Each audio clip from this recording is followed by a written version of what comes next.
The Center for Innovation and Technology is offering you a golden opportunity to speak directly to your market at an affordable price. We also offer media training workshops, live streaming, documentary production, and events management. Get in touch with us today on the following numbers: +263 867 711 0290 or 0718 100 235. Don't forget to subscribe to our social media platforms. Like our Facebook page, Center for Innovation and Technology. Follow us on Twitter @SiteZW. And you can also check out our website, www.site.org.zw. Good morning and welcome to Asaka Online. My name is Lesley Moyo and this is the Breakfast Show, a show where we take a look at what's happening in Matabeleland. And we try as much as possible to tell the Matabeleland story. And you can never tell the whole Matabeleland story without focusing on its history, especially the liberation struggle. Today on the show, we sit down with the son of one of Zimbabwe's national heroes, that is Tarcisius George Malan Silundika. So we sit down with his son, Felix Felisizwe to tell us more about his father's contribution to the liberation struggle, as well as how the family is trying to immortalize their father's legacy. Welcome to the show. So I think in brief, as we start the program, just introduce to us or tell us about the man Tarcisius George Malan Silundika. Okay, I think first of all it's important to note that I am the youngest of Silundika's 4 children. The first being Paul, a doctor who's based in Canada. And there is Cecilia Stembile, who's also in Canada. She works for the Canadian government in the Ministry of Indigenous Affairs.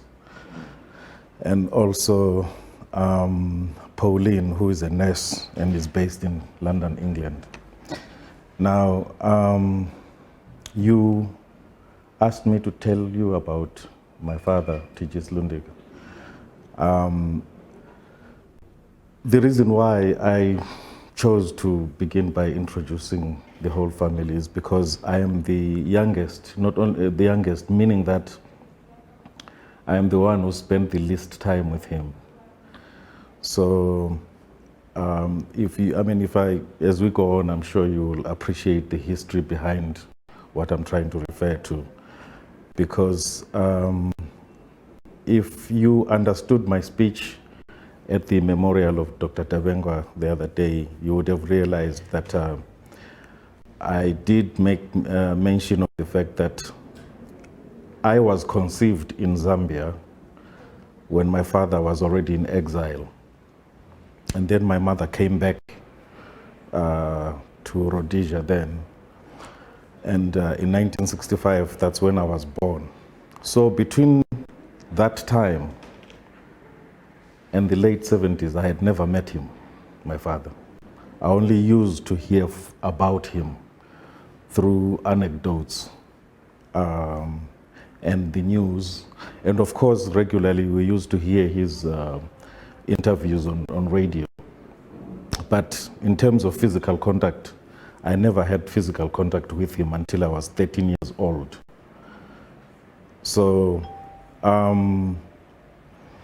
it is a very emotional part of my life when I was a child, because soon after we met, in the 4 or 5 years that I experienced his presence as a father, we lost him again.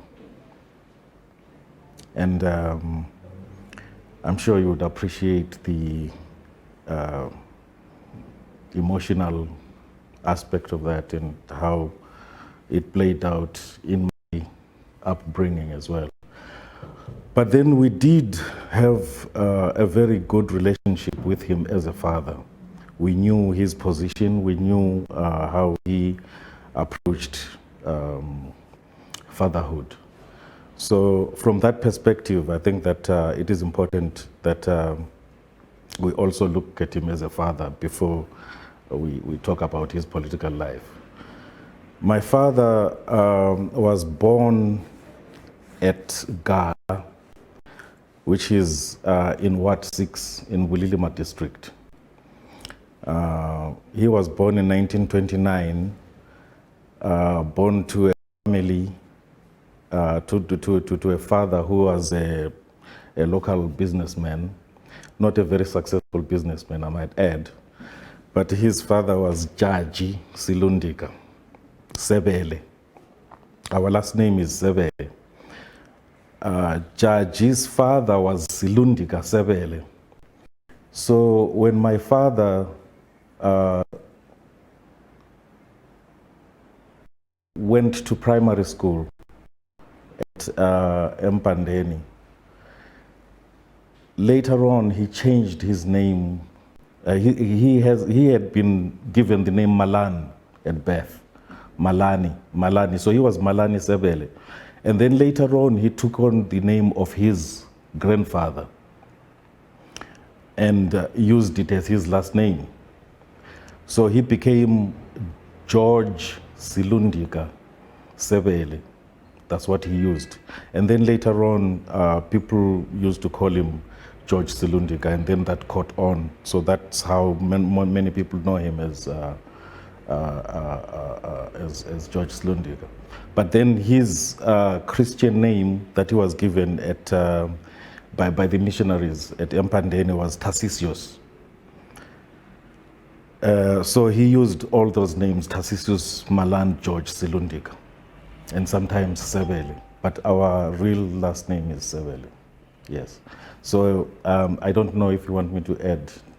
Okay, but let's hold it there. You mentioned earlier on that you used to hear a lot about him when you was in Zambia and when you were growing up. What sort of man at that age do you think he was, and were you aware of what he was involved in, or were you that just thought my father is in Zambia, is not with us? But were you aware of what he was involved in at that time? From the earliest stages, I was very much aware of what he was doing, because you'll have to understand that having been born into that kind of a family, it meant a lot of attention from all different types of people. We had the attention of the Rhodesians, we had the attention of the local people, because my mother became active as well.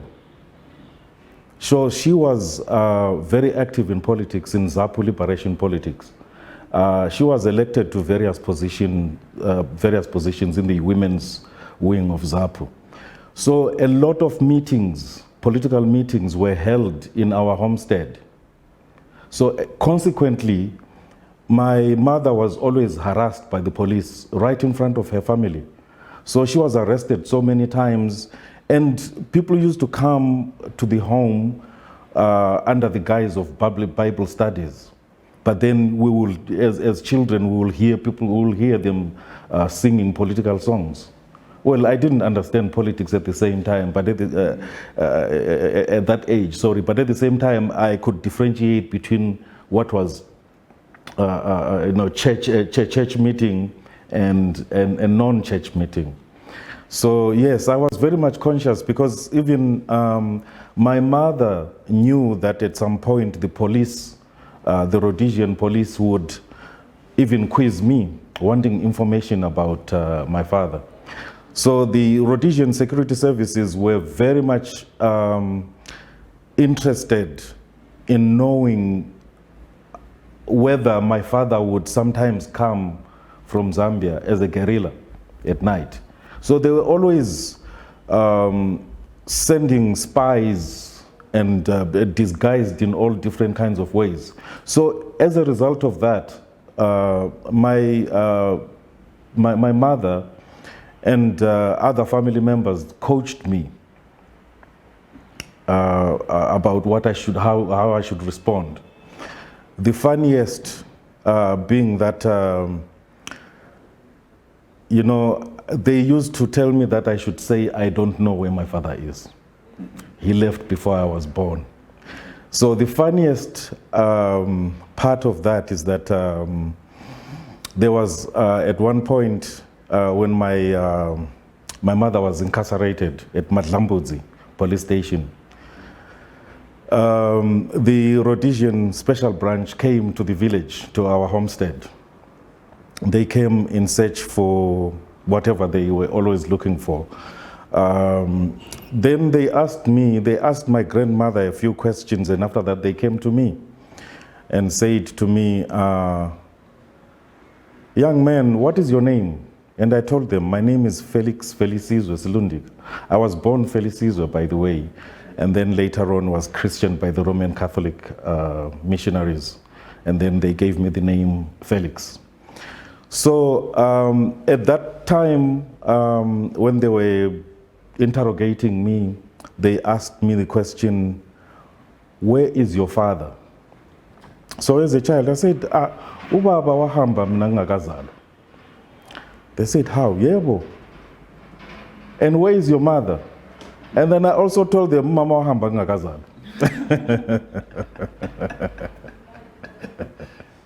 Yes, it was interesting indeed. When I grew up later on, in retrospect, it was just a childish answer. But in answer to your question, in essence, yes, I was very much conscious about what was happening at the time, because we used to see the police all over the place. Sometimes they used to harass people, especially those who were deemed to be threats to the security of the Rhodesian establishment. But yes, I was very much conscious from a very early age about what was going on, because even my father, sometimes my grandfather would, this is Jaji Silundika Sebele, or Sekatiko, Sekatiko was my father, or Sekamalani. He used to tune his radio, tune on his radio at the time when my father used to have his broadcast. If you remember, well, you might not remember, but at some point he held the publicity portfolio of ZAPU. So every now and then he would give regular broadcasts on television in Zambia, and also on the radio station which was operated by the Zimbabwe African People's Union. And so I used to listen to that as well, even though I didn't know what it all meant, but it conscientized me about the liberation politics of the time. Yes, so I was very much aware of that from an early age. Okay. Yes. So at some point then your father goes to pursue his studies in South Africa, and that's when he became part of the ANC's Youth League. And is it where really his political life started? I think this is where he became more active, because when he was in South Africa, I think the seed had already been planted in him, in the sense that he was able to reflect more about his own upbringing, his own social setting in Rhodesia at the time. And mind you, also other countries on the continent like Ghana and others were also beginning to show liberation movements were starting to come up. And you know, people had heard about what had happened in Ethiopia and that. So in South Africa, this is where his liberation ideas were more and more became more and more mature, and they manifested themselves in the form of his activism along with his comrades on campus. But what is important is to know is that even when he was studying, before he left for South Africa here, he used to keep a diary. And we have since retrieved some of the notes that he used to write when he was a child. So he started at a very early age. His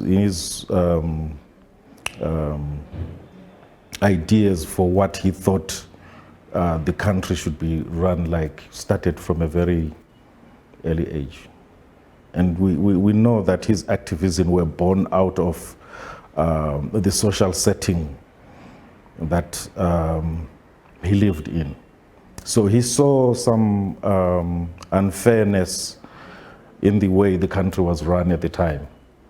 And I think that influenced his decision to join the ANC, and along with his comrades, Oliver Tambo, and the likes of Mangosuthu Buthelezi of South Africa. And also he went to school with James Chikerema, yes, as well as Robert Mugabe. Those are some of the people that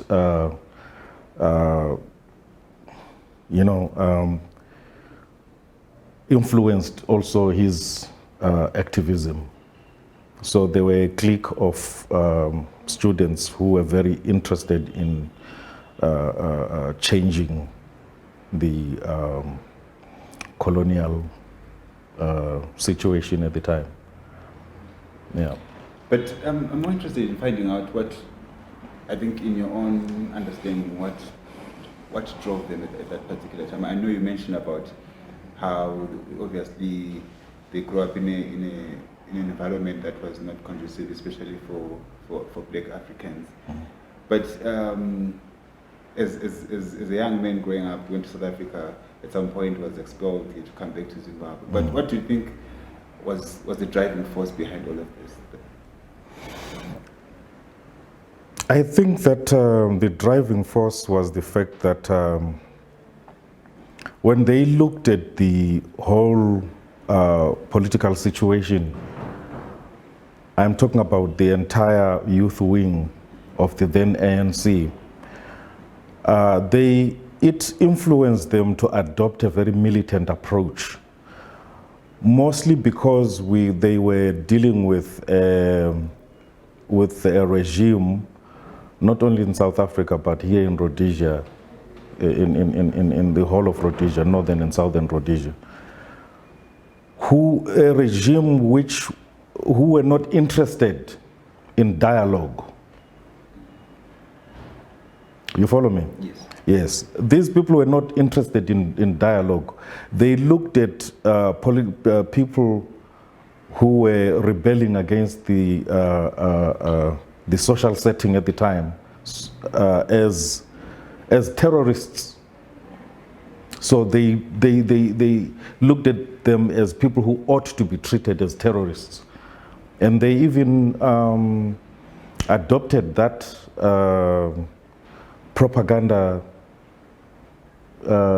label for liberation movements. So that had a more radicalizing effect on these on the youth.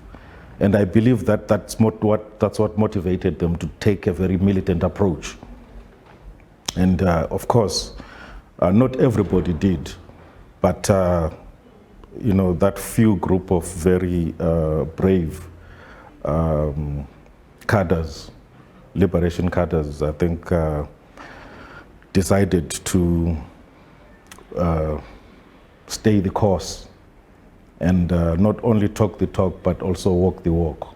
Okay. Yes. For some who might not be aware of his involvement, especially in the liberation of Zimbabwe, maybe just take us through some of the things that he went through. Obviously, at some point he became part of the NDP, and with the likes of James Chikerema and others. But just take us through some of the journey that he traveled, and maybe until the liberation of the country. Mm-hmm. Well, one very early and most important highlight of his political career was when he led the march in Salisbury. I think it was maybe in 1960, in the early 60s, but I can't remember the date exactly.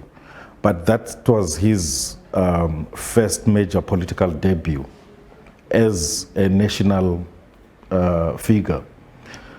He led the march. It was a strike, and subsequently it was joined by many different groups who had similar grievances against the regime at the time. So a lot of people took note of him because of the speech that he made at the time. It is said that the march attracted a very large number of people, to the point that it scared the Rhodesian security apparatus into bringing in the most scary equipment that they had, all the resources they had, all the assets they had, because they thought that the Africans would rise and destroy everything or start on a rampage to destroy property or kill people. And it was a very dangerous situation, because the march in itself, I think, was not authorized. The government had not issued a permit. So when the people gathered, it is my understanding that one of the speakers was Mr. Innocent Nkala, who spoke first, and then after that came my father, George Silundika, who was called upon by his peers at the time to address the public, the marchers, the demonstrators. So it is my understanding that part of his speech was in effect calming the people's fears and asking them not to engage in activities that would cause the Rhodesians to react in a violent manner against them. Because sometimes it could have been the pretext they needed to shoot people. So what he said at that time is that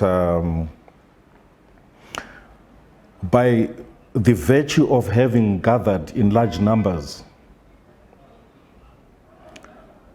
the people had met their objective, which was to show the Rhodesian forces that the people were resolute in their in their objective of opposing many of their of the government policies. So, and that they had made their point, they should go home without any violence. So the people were very happy about that. But then, in any case, the Rhodesians fired tear gas at the demonstrators. And then, some people were affected by the tear gas.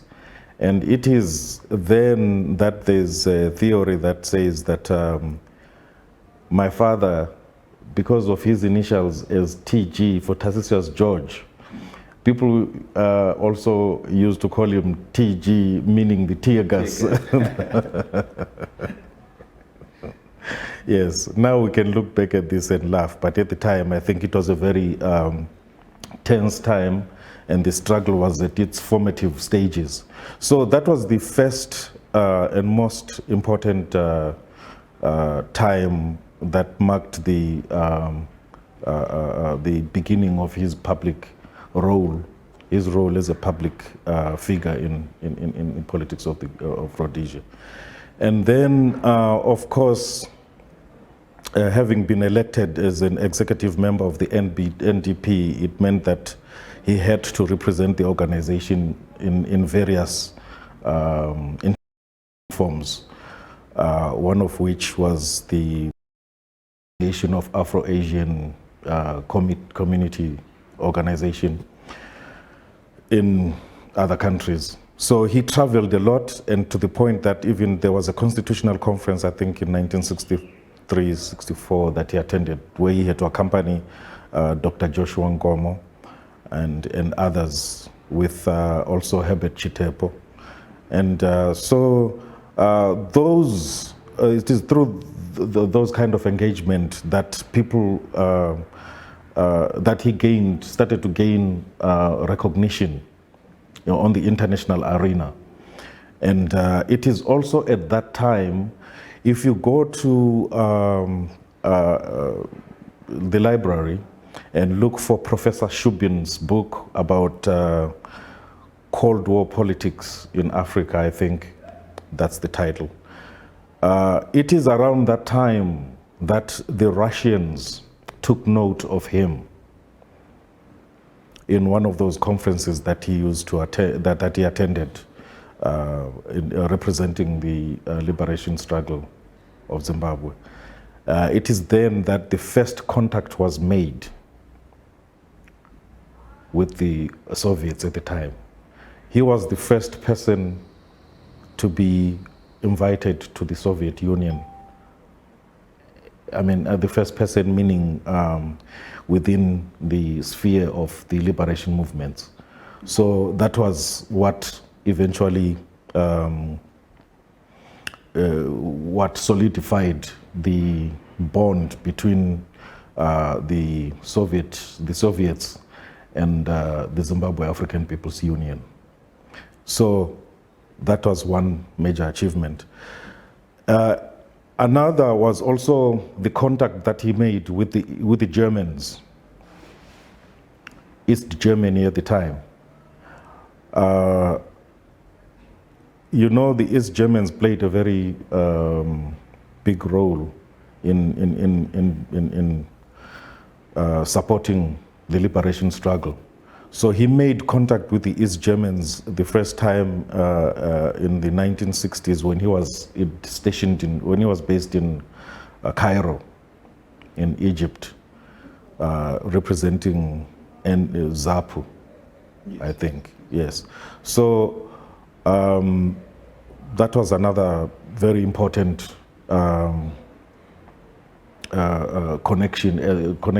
contact that he established with the Germans. And then later on, the subsequent positions that he occupied in the liberation movement, I think made him, that solidified his position as a leading person in the struggle. I must mention also that if you read our history, you will realize that there were three other individuals that he worked closely with in Zambia. And those were Mr. Chikerema, Mr. J.Z. Moyo, Edward Ndlovu, and Mama Jane Ngwenya. So this group worked as the external liaison council of ZAPU during the time when the leadership of ZAPU was incarcerated at Wawa. Yes. So all that time, my father's responsibility was to travel internationally to establish contact with governments and organizations that were sympathetic to the struggle and try to partner with them in training our cadres, and also in skills training to empower the refugees that had left Rhodesia to go to join the struggle in Zambia. So many scholarships were issued, were given to ZAPU through the contacts that he had made in his travels. So I think it was those are major achievements that not many people know about, because those are the forms of empowerment that should have empowered people here in the country to run the country more efficiently, I believe, because they were trained people who were given the necessary skills to run a modern state. Yes. Maybe before we get to ceasefire and formation of a new government, which was part of, let's talk about the role that your mother played. You mentioned earlier that she was also politically active, but I'm sure you spent most of your young life with her as she was taking care of the home. How was it like for her to run the family affairs in the absence of your father? It was tough, but also at the same time, it was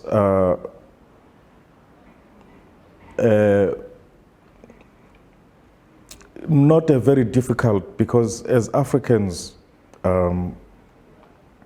we adopt the philosophy that says that it takes a village to raise a child. So in view of that philosophy, this is how we were raised by our community.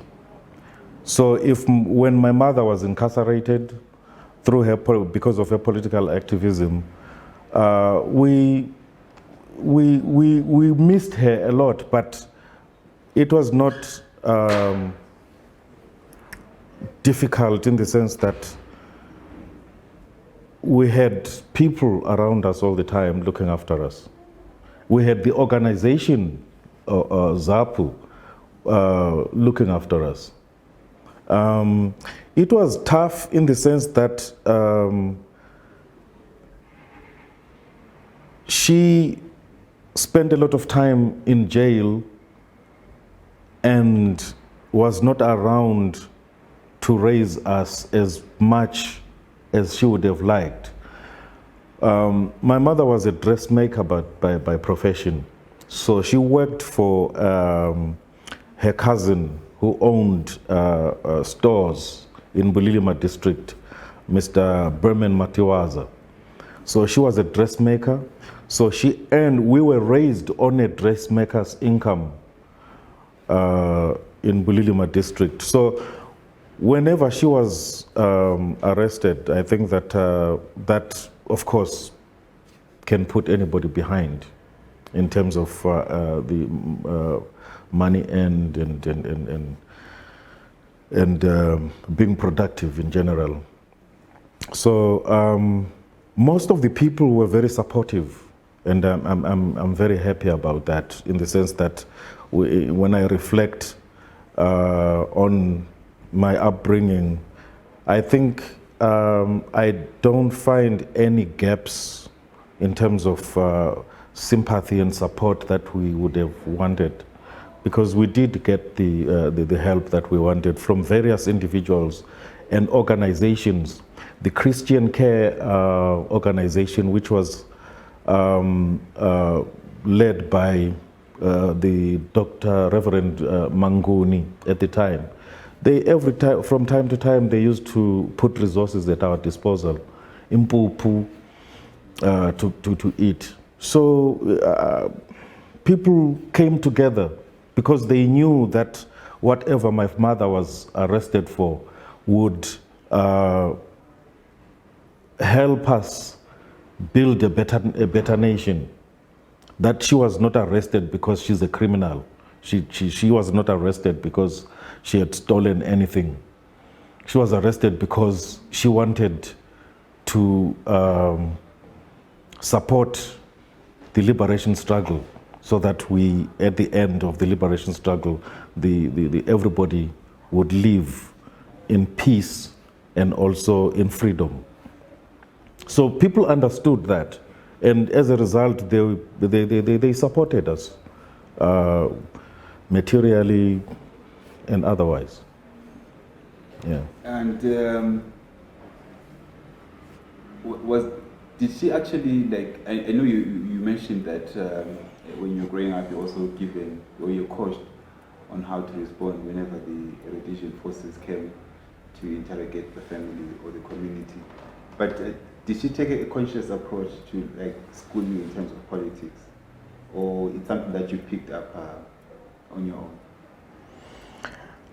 Well, many things happened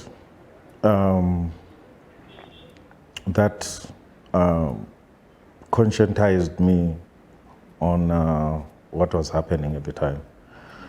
I did mention about, something about the frequent radio broadcasts that my father was always heard, talking about the updating the masses about the stages of the liberation struggle, about the status of the liberation struggle. So, different components, and also the way also we observed growing up as children how white people were given preferential treatment, even though it was in the rural areas and later here in urban Bulawayo. We could see it was evident that there was something not right.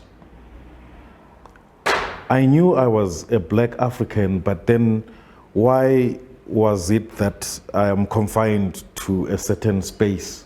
Why can I not go to another area where I would like to go? So those are the kind of questions that I used to ask myself. And then at the same time, there were all these private discussions, sometimes people were afraid because people were afraid to talk in public. Private conversations about how Nkomo can lead us out of this political mess, can lead us out of this, bad situation. So I picked it up from a very early age. And when Dr. Joshua Nkomo was released from prison in, I think it was between 1974 and 1975, rumor spread across the country and even in the rural areas. So the people looked at him more as a father figure than a politician, a person who had a messiah that had come to free his people. So he had that following at the time. We should, I think that go back in time and see that the support for Mr. Nkomo was just too difficult to ignore. Yeah. And more often than not, the spouses of liberation fighters, their role in the struggle is really mentioned. And I know your mother played also a critical role, as much as your father did. But why is it that we really speak about the contribution of, especially the spouses of liberation fighters? No, I don't think. I think that people should tell their own history, not wait for other people to tell their history.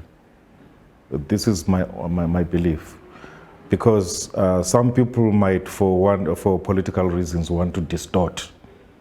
Because I think that there is no political capital to gain from that. So the politicization of that is what I think is the reason why you don't get to hear about such stories.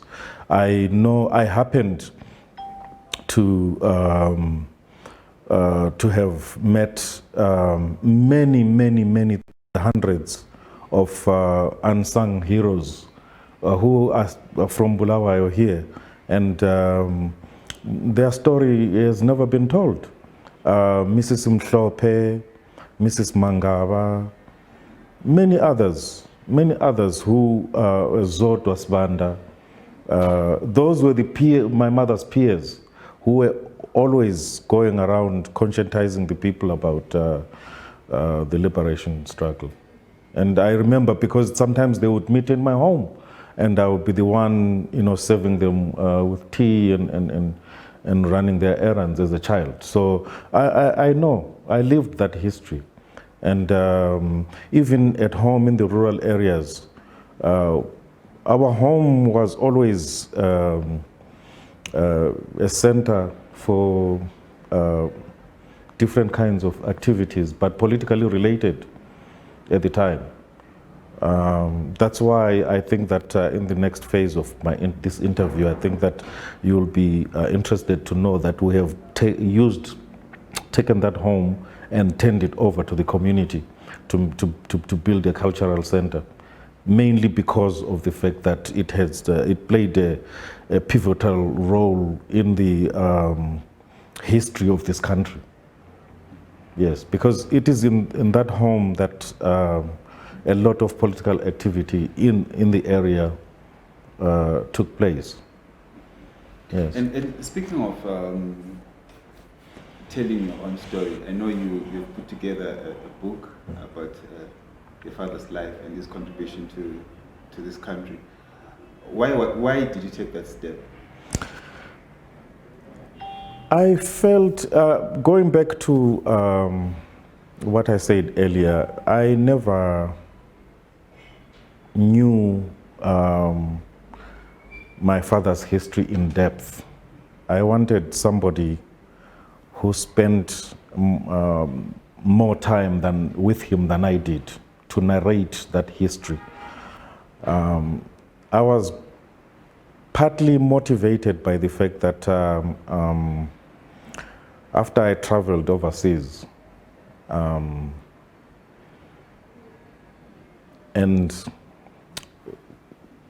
looked for information about his activities, I found a plethora of entries on Google that I didn't even know myself. Even up to date, we keep unveiling new stuff that otherwise we didn't know about. Of the places he went to, the important personages that he met with, the conferences he attended. A lot of rich history, which we should be teaching our children, is out there, and I think that it should be told as it is, not for political purposes, but as for history's sake. So that was partly my motivation. The other, of course, he's my father. I would like to know more about what he did. It was not difficult to find people that spent time with him.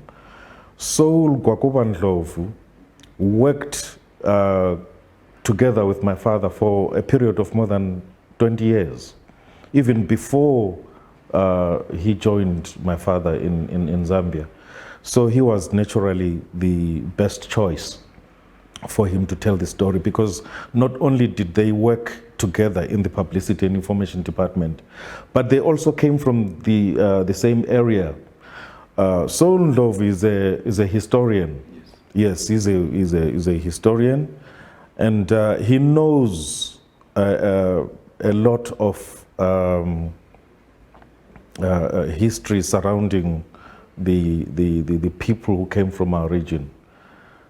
So he was the natural choice for that. It is an anthropologist, so we thought he would be the best person to tell the history. Of course, this book was just my first attempt at writing.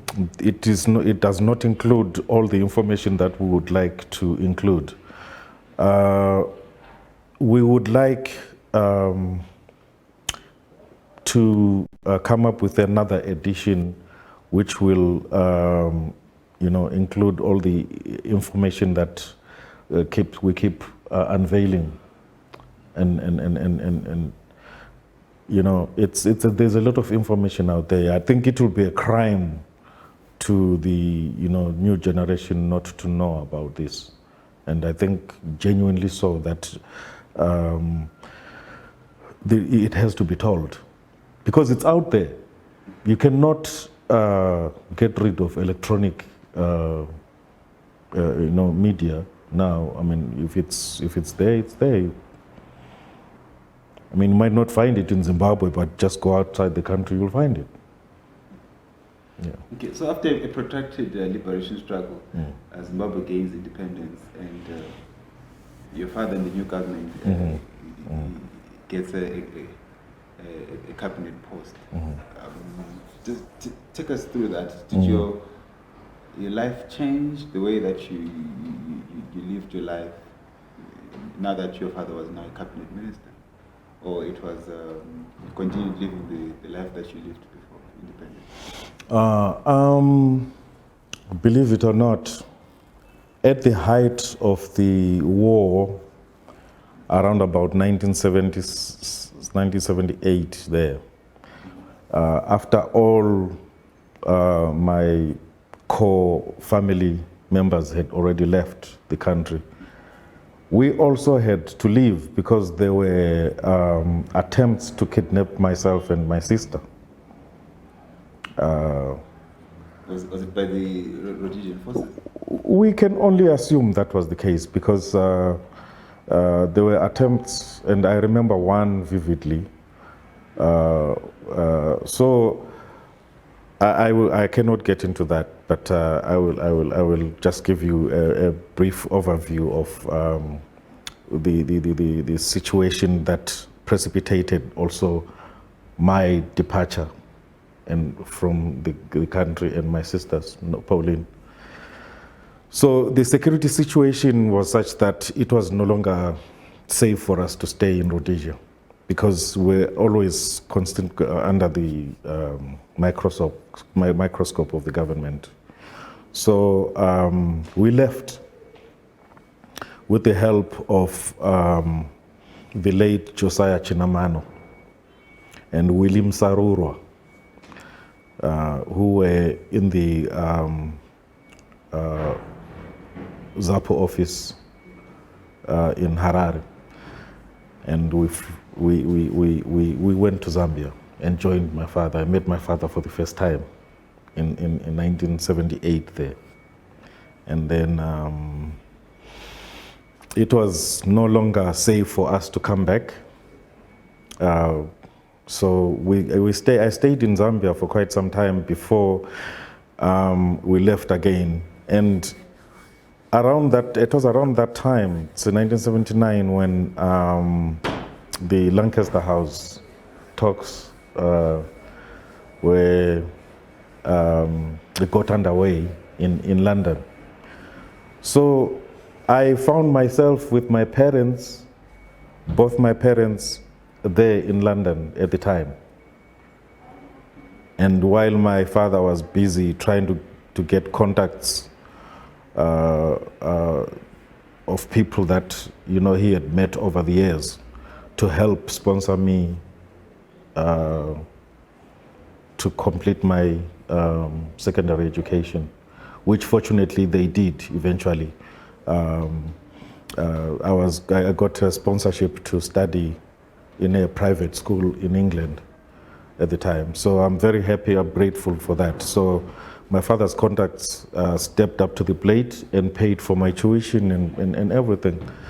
So this is an American benefactor, by the way, whose name is Arthur Houghton, who was very supportive of the armed struggle. He had traveled here to Rhodesia and got kicked out by Ian Smith, and then he subsequently went to Zambia, where he met with the political leadership of ZAPU, and including my father. So he helped in that respect. It was during that time where I met all these important political personages in the liberation movements, in ZANU and ZAPU, UANC, the Rhodesian, because they used to, most of them were housed in the same hotel where the ZAPU delegation was housed. Others, of course, because of their other reasons, they were housed elsewhere. So, luckily for me, I got to witness another part of history of this country, and I met people like Tongogara. But I was 13 years old at the time, remember. Nonetheless, I was at that time old enough to understand, their roles and what they were doing, and that. So, my father was very determined from the time he was the kind of person that Zimbabwe had to be free at whatever cost. And if you remember very well, the guerrillas had started to infiltrate into Rhodesia in large numbers at the time. So the Lancaster House conference was concluded, and it was now time to come back home. Groups in Zambia and Mozambique and elsewhere, Botswana and the like. So I remember specifically when my father was telling us that ZAPU had met to map out the way forward, and that he, along with Dr. Joshua Nkomo and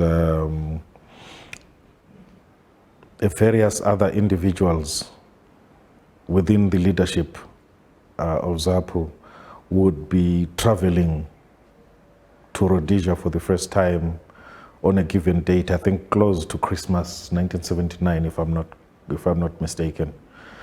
And then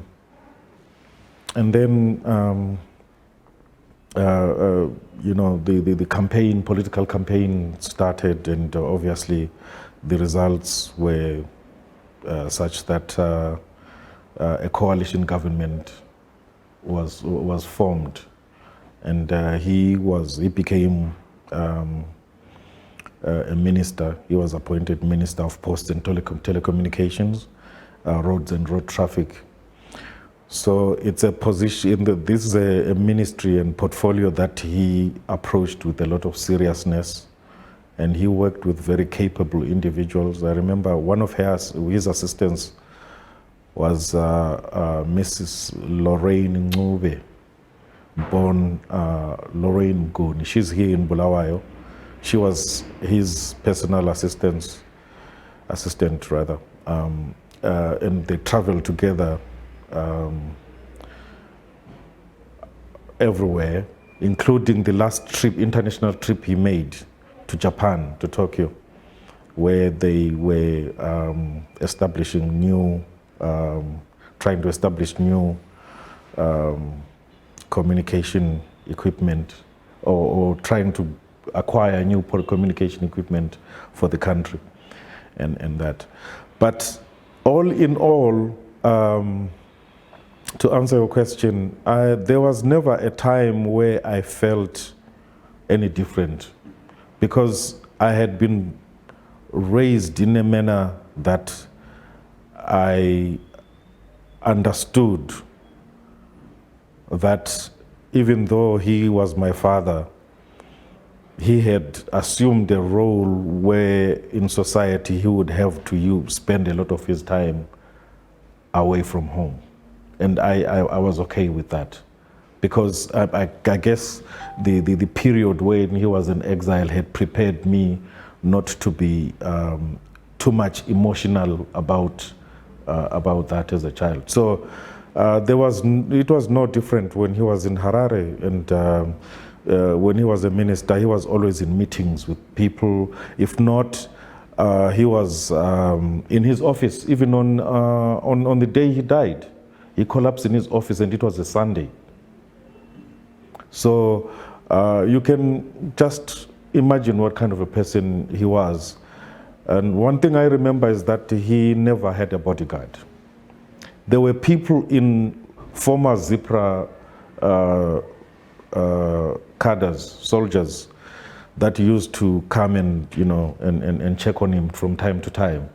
But in terms of bodyguards, he never saw that as a necessity for him at the time. I don't know whether because of his own, I don't know whether it's maybe he just didn't care about it, or he never had. Him and his driver were enough for him. Or sometimes he would walk around First Street in Harare alone. And that's the sort of man he was, because it was never about him. It was about the people that he was trying to liberate, and now the people that he was working for. That's how he approached his work. But would you feel that what they sacrificed their lives for, we've managed to achieve as a country? I would not want to get into the politics of the day, but of today. But then what I can tell you for a fact is that what they set out to do was done. You follow me? Yes. Yes. What they initially set out to do, which was to liberate the country from colonial rule, it was done. So that basic objective was met. Zimbabwe became free. What we did with the freedom is another question. So I wouldn't want to talk about the history between independence and now, because he died only a year after, after serving. After serving as minister in the new dispensation in a new Zimbabwe. So, from his point of view, they had met the objectives. Now it was a different set of ideas that needed to move the country forward. Now under a different dispensation. Yes. But I think as we... you see, I'm not running away from your question. What I'm trying to say to you is that I don't want to put my own opinion about a situation that he didn't live to see. Exactly, yes. You see what I'm saying? Yes. Yes. So if you want to ask about my views, so we can do that on a different interview. Exactly. You understand? Yes. But right now, if we maintain the subject, I'm sure you can understand where I'm coming from. But I think also it would be a miss for us to end this interview without talking about the contribution the late national hero, Dr. Dumiso Dawenga, played, not only in this country, but also in your family, and how you also assisted your family, even during the times when your father was absent. He was absent too. Yes. Yes, he was absent from his family too. Yes. You must remember that. Yes. When I first heard that Dr. Dawenga was ill, I didn't get worried too much because he had been a healthy man in most of his life. I did not understand the severity of his illness. I thought it was just one of those things that he would overcome, and which like other obstacles that he has overcome, that he overcame in his life. So as a result, I never paid too much attention until recently when I heard that he had been transported to India, and much less did I think that he would lose his life.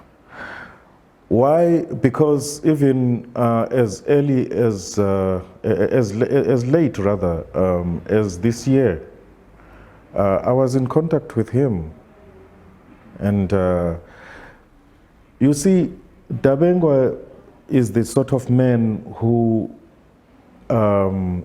was a very brave fellow, very brave person. He never was very emotional very easily like this. So maybe that's why he never really, relayed his,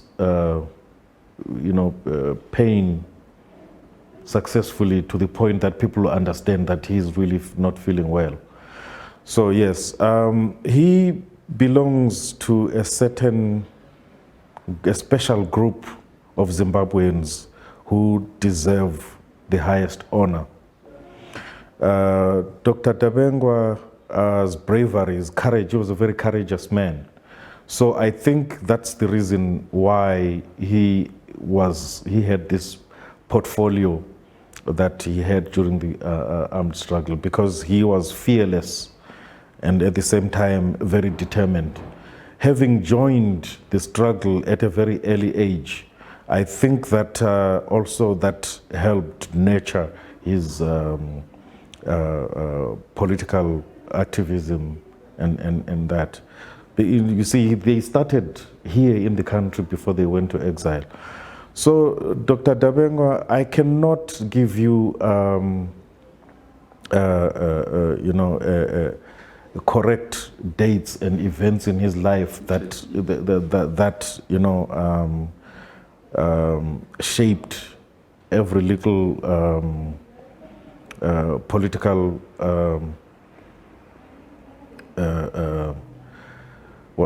In fact, what I want to say that shaped his political development along the way. But I can tell you that he, along with other ANC cadres, worked together hand in hand in Lusaka, in Zambia, which became the headquarters or the springboard of the liberation of the armed struggle. They worked together very diligently. Even when I meet South African ANC leaders, they always have something to say about Dumiso. I met in the United States another former minister in the Mandela government who specifically asked me a question: where is Dabengwa? Because from his viewpoint, people like Dabengwa represented hope for the people of Zimbabwe, in the sense that his courage would propel him to do something about the negative history, the recent history in Zimbabwe. So yes, Dr. Dabengwa has left a vacuum that will be very difficult to fill in this country. So we mourn his passing along with the family and the country as a whole. So, and I did mention that the memorial service that other than being the politician, the hero, the liberator he was also a family man who also cared about other families, like one of which is my family. Dr. Dabengwa attended all major family functions in my family that I can remember, including the last having been at the birth of my child, myself. Dr. Dabengwa was present in his in the birthday party that we had for him, and also when my child passed away, Dr. Dabengwa was there as well. So you can see what kind of a person he was. He cared about the people that were around him, but more so the country. He cared about the country a lot. So we left speechless, really, by the loss of such a man. We, at the same time, would like to celebrate his life, because it's that kind of life that has made us what we are today. I think in conclusion, my last question would be, what are the values that I think us as Zimbabweans should live by, especially taking from the people like your father, Dr. Dumiso Dabengwa, that we should then take on and use as we try and also to build this nation moving forward? I think that these people belong to, as I said, belong to a special group of heroes who cared about the future of this country. And I think it will be a disservice to them if we don't take on those kind of projects which are influenced by the values that they cared about most, such as education, nation building, social cohesion, and economic empowerment. Those, and political freedom. Those are the values that they cared about most. Those are the projects that I think can eventually take us a step ahead from where they left us. And I did mention to you that we as a family are trying our best to do that by creating projects. We have turned over our homestead to the community. It's now a cultural center to promote Kalanga culture, number one, and also to promote those values that my parents cared about. And I told you about education and about social cohesion and economic empowerment for women and children and education, skills training and that. Those are the kind of projects that we would like to see in our community center. So in the same manner, we would like to see that happen for all these heroes that we talk about today.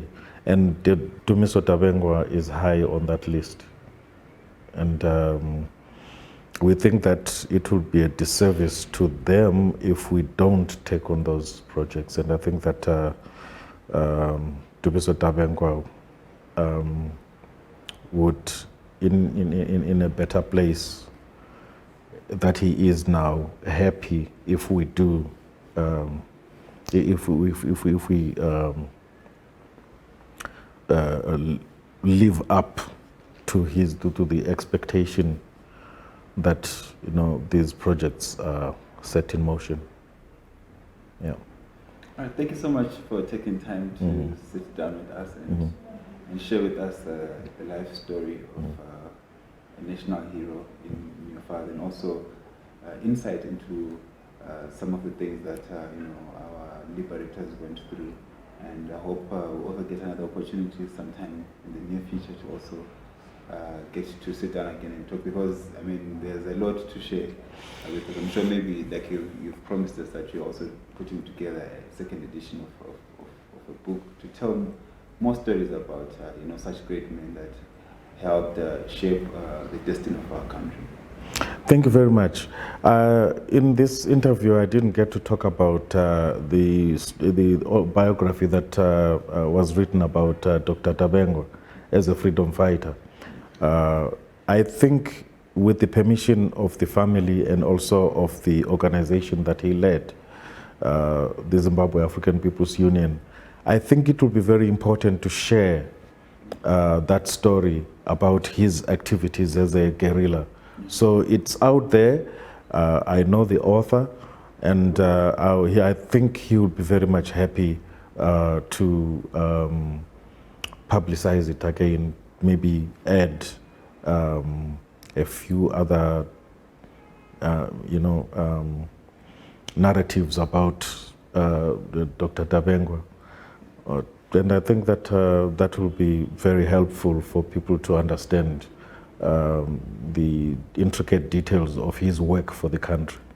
And with that, I think I must say thank you very much to you and your organization for giving me this opportunity. And I'll be very happy to be part of any other interview in the future. Thank you very much. Especially, thank you. Okay.